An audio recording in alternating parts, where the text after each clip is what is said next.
আসসালামু আলাইকুম রহমতুল্লাহি ওবরকাত। প্রিয় দিন ইসলাম দরদি ভাই এবং বোনেরা, মৃত ব্যক্তির পিছনে তিনটি জিনিস গিয়ে থাকে। যখন কোনো আল্লাহর বান্দা কোনো আল্লাহর বান্দি ইন্তেকাল করে, তার সঙ্গে তিনটি জিনিস যায়। হজরতে আনাস ইবনে মালিক রাদিয়াল্লাহু তাআলা আনহু তিনি বলেন যে, আমি শুনেছি রাসূল পাক সাল্লাল্লাহু আলাইহি ওয়াসাল্লাম বলেছেন, তিনটি জিনিস মৃত ব্যক্তিদের সঙ্গে যায়।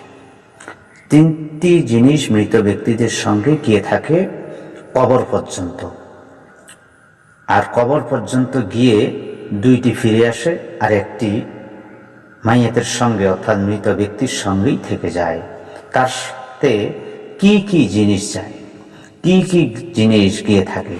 প্রথমত, তার সঙ্গে যে যাবে সে হলো তার আপনজন, দ্বিতীয় হলো তার ধন সম্পদ, আর তৃতীয় নম্বরটা হলো তার কৃতকর্ম। সে পৃথিবীর জমিনে কি কাজকর্ম করেছে, উত্তম করেছে না সে খারাপ কাজ করেছে, সে যেটাই করুক না কেন সেটা তার সঙ্গে যাবে।